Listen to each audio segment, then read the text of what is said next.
Ya, Keluarga Indonesia kembali lagi bersama kami di Kumpul Keluarga. Masih membahas tentang boleh nggak sih kita marahin anak? Caranya seperti apa? Nah, nanti kita bahas lebih jauh lagi nih Yanti dengan salah satu orang tua, ada Ibu Sinta. Kita langsung sapa Yanti ya. Iya. Halo Ibu Sinta. Ya, halo, selamat siang, Selamat pagi. siang. Halo, Ibu Sinta. Sinta. Apa kabar Ibu Sinta?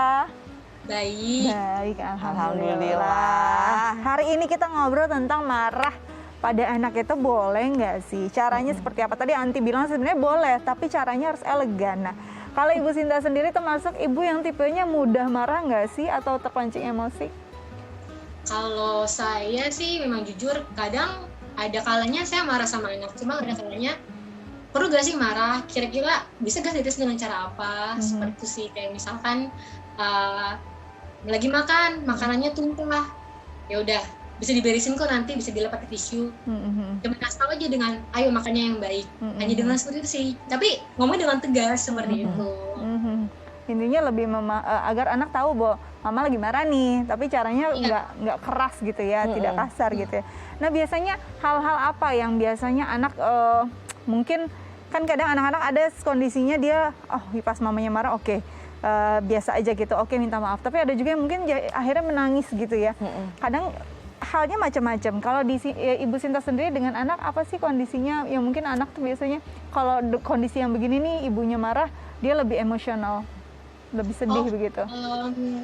Saya sih gini, pokoknya kalau saya main anak itu, kalau misalkan main yang membahayakan, misalkan kayak, saya kan juga ajarin mereka untuk mandiri ya, kayak misalkan mama mau buang air kecil, oke, ya sudah silang kamar mandi, tapi setelah selesai langsung keluar. Tapi ada kalanya mereka malah main air, dan parahnya lagi sambil main sabun, itu kan berbahaya kan, dan kata bisa jatuh kepleset, dan itu saya kasih peringatan sama mereka. Oke, satu kali mama bilang tidak main sabun lagi, ayo keluar kamar mandi. Tapi sama mereka masih aja, namanya anak kan suka main air ya, masih seperti itu terus sampai saya kasih 3 kali peringatan, mereka masih seperti itu terus. Mau nggak mau saya bertindak gitu loh, dengan saya ngambil mereka keluar, saya bersihkan mereka seperti itu, dan saya kasih tahu, mama marah karena kalian tidak baik. Kenapa tidak baiknya? Begini, itu berbahaya. Kalau kalian nurut sama mama, mama nggak akan marah. Jadi saya kasih tahu, kalau setelah saya marah sama mereka, saya kasih tahu kenapa mama marah seperti itu, apa yang kalian tidak baik. Jadi saya juga reminder lagi sama mereka, mama tadi marah kenapa sih sama kalian? Mama marah karena kakak marah sama mama karena gini. Jadi biar mereka tuh juga paham, mama tuh marah tuh ada alasannya, nggak asal main marah seperti itu. Iya, betul. Tadi seperti yang Andi Jo bilang, saat marah harus dikasih tahu kenapa marah, alasannya apa, maunya seperti apa, goalnya ya dari tindakan tersebut. Boleh tahu nggak sih Ibu Sinta sekarang punya putra putri usia berapa? Saya punya 1 putra dan 1 putri. Oke, 1 putra 1 putri, usia berapa Bu? 5 tahun dan 3 tahun. Ini lagi usia energik banget pasti memang ya. Wow, luar biasa. Nanti ini usia 5 sama 3, kakaknya laki-laki ya. Terus adiknya perempuan. Memang kadang sering aja nih ada konflik, akhirnya mamanya marah. Yang dilakukan Ibu Sinta sebenarnya sudah tahapannya sudah betul juga ya nanti ya? Iya, sudah betul nih. Yang saya mau cermati atau bahas ini yang juga saya mau bilang kagum nih dari Ibu Sinta, karena dia ada clue-nya kapan dia marah. Misalnya kayak tadi perhatikan kan dia bilang, mama sudah bilang tidak boleh. Nah, dia melambatkan tempo bicaranya, kemudian dia menatap wajah anaknya dengan tatapan tertentu, di mana itu adalah tatapan pada saat dia memang lagi marah gitu kan ya. Terus bilang, mama kan sudah bilang bahwa, nah ada peringatan dulu sebelumnya. Nah, ini adalah tahapan yang memang sudah benar. Karena apa? Karena anak perlu tahu, perlu membaca clue-clue orang marah itu cue-nya apa sih gitu. Tanda-tanda secara verbal dan secara body language itu apa. Nah, itu perlu. Karena apa? Supaya anak tahu nih bahwa ada tahapannya loh orang marah itu gitu. Sehingga nggak serta-merta langsung tiba-tiba meledak marah, kan kaget juga ya. Dan kita kan juga kalau langsung marah kita nggak ada persiapan gitu kan, karena Tapi kalau anak dilatih bahwa ada loh gitu. Nah tadi kan kalau dari Ibu Sinta adalah dia tadi dengan tatapan mata yang tegas dan kemudian nada bicara dinaikkan sedikit gitu ya. Dan kemudian tadi ada kata-katanya bahwa ada penekanan-penekanan tertentu gitu. Nah itu sudah benar gitu. Clue-clue apapun silahkan diambil orang tua, tapi clue-nya itu jelas dan itu ada di tahap setiap kali emang kita marah gitu. Jadi anak bisa membaca. Gitu. Jadi kita perlu label sendiri juga ya untuk memahami anak marahnya kita seperti apa. Iya, Asalkan betul. masih sesuai koridor. Nah Ibu Sinta, biasanya kalau setelah marah, saya juga ibu nih, kadang-kadang kita ngerasa ada rasa bersalah gitu ya.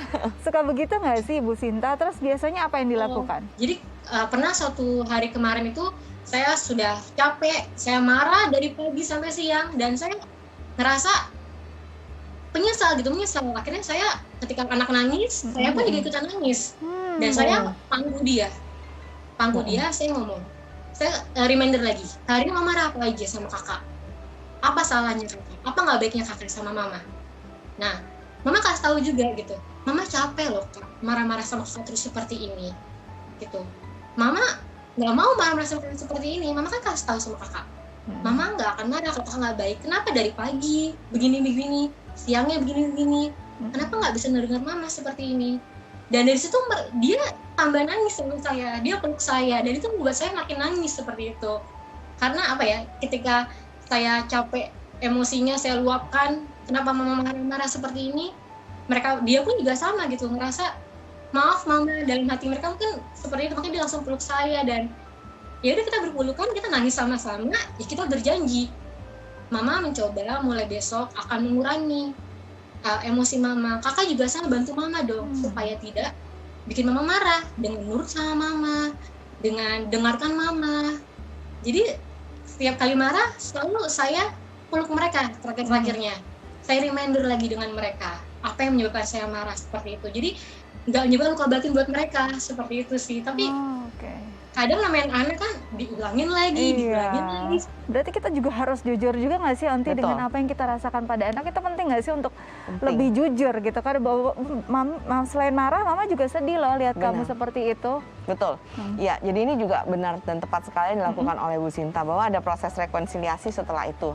Jadi pada saat kita selesai marah gitu. Jadi pertama kan kita ada tahap reminding dulu dengan tadi cue-cue sosialnya yang kita lihatkan kepada anak, terus kemudian kemarahan itu misalnya terjadi. Nah setelah itu ada proses tadi rekonsiliasi namanya, di mana kita mengatakan bahwa mama sebetulnya nggak pengen loh marah seperti ini, tapi mama marah karena, nah tadi disebutkan kenapanya gitu ya, sehingga anak tahu. Nah setelah itu tadi hugging, jadi memeluk atau kemudian mencium anak, terus anak juga mencium pipi kita. Artinya apa? Artinya dia tahu bahwa mama tetap sayang kok sama aku. Jadi mama marah tuh karena nggak suka sama perilaku aku aja. Tapi bukan nggak suka sama akunya sih dia sayang gitu. Jadi dia bisa membedakan antara aku dan perilaku aku gitu. Oke, jadi memang seperti itu ya. Ibu Sinta mungkin ada yang ingin ditanyakan nggak ke Aunty Jo terkait tema kita hari ini? Saat ini saya ingin mengajarkan anak saya untuk berdoa dengan baik. Setiap malam itu kan selalu berdoa dengan selalu kita kan berempat berdoa gitu. Dan tapi ini karena masih anak-anak dan apalagi yang kecil ini kan suka ketawa-ketawa gitu loh. Jadi ayo berdoa sebentar yang baik, 5 menit aja kamu dengar mama berdoa, tangan terkatup berdoa yang baik. Tapi mereka tuh masih suka yang ketawa-ketawa, cengengesan seperti itu. Dan akhirnya konsekuensinya adalah kalau kalian nggak bisa berdoa yang baik, mama akan ambil bantal kalian. Jadi mereka tuh punya bantal kesayangan buat tidur.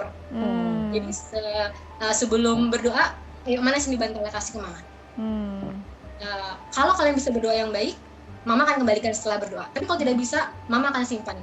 Pernah waktu kapan gitu mereka nggak baik sama sekali, ya udah semalam itu tidak pakai bantal. Nah, boleh gak sih Aunty kita berperilaku seperti itu? Karena ini tuh berdoa bukan hal-hal yang main-main ya.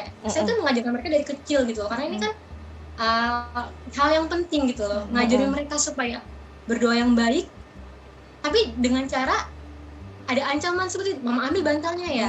Kira-kira gimana ya? Apa sih namanya?